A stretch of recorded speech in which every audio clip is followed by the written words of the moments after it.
know this is a clog, so what I am going to do first is I'm going to start heating the hot end to get it ready. And I'm going to heat hotter than it should go. So I'm going to heat the hot end to ABS temperature, which on this is 240. Now I'm going to go back to prepare, and I'm going to move the axis. So I'm going to move the X to the middle, because I want to be able to work on this without frying my fingers. Okay. And now I'm going to move Y to bring this forward. So I'm not dripping material into the works. And then I'm going to bring up the Z because I'm going to have to take apart the extruder, and I can't do it with it right next to the bed. So I'm going to bring it up to about 100. Now this whole time the hot end is heating. The fan is running right now, which is something important to double check. Alright, I'm going to go back to the main screen so I can see what the temperature is at. Alright, I'm at 156. I'm positioned so that I can take this apart with no problems. And I think I can get my tools out. I'm going to need a few things. That one, I need the red wrenches, and I need the smaller, and that's good. It's dripping out. We want it to do that. We do not want to spend a lot of time overheating it because you can scorch the PLA and then you'll have little burnt bits in the nozzle, but there are times when that's the best thing to do.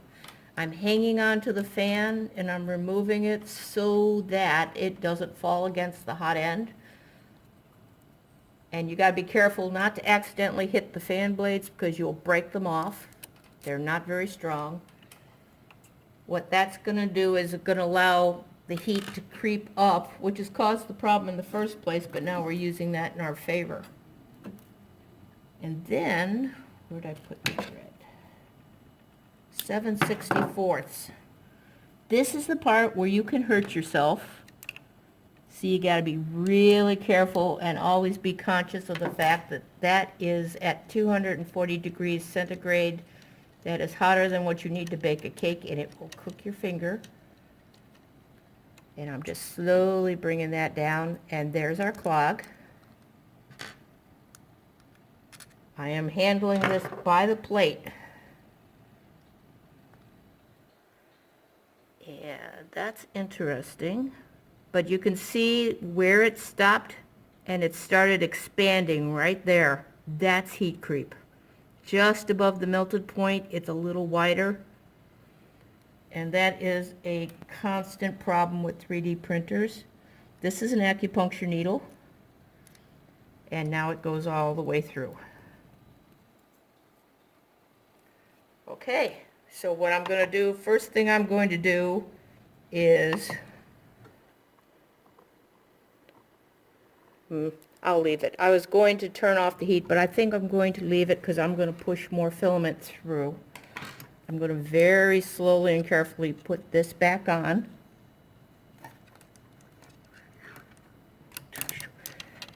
This goes on with the open part of the plate facing front. It's really easy to put them on backwards, thinking that that's holding the isolator in, but it actually goes to the front. One of the things you check for when you're doing this, and you make sure this all fits together tightly, this should not be turning relative to that when you have it off, because that means that something's worked loose.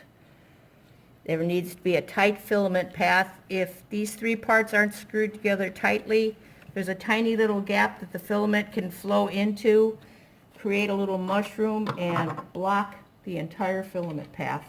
That is a bad thing. All right, I'm going to take, let's see this. Yeah, I'm gonna just kind of, you have to be extremely careful not to break any of these wires. This is the heater core, 2 wires back there. The tiny little thermistor which controls the temperature is right here, and those wires are incredibly easy to break. So anytime you're messing with this, try not to flex the wires any more than you have to, or you'll have another problem to fix. Okay, I'm putting the fan back on, label towards the isolator, and wiring up out of the way.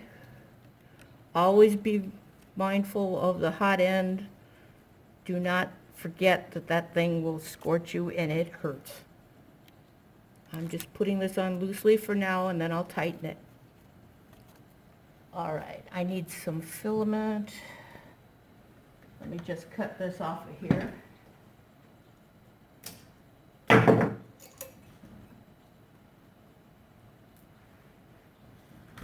Okay, now, what I'm going to do is I am going to reset the temperature to preheat PLA, and I'm going to let it cool down.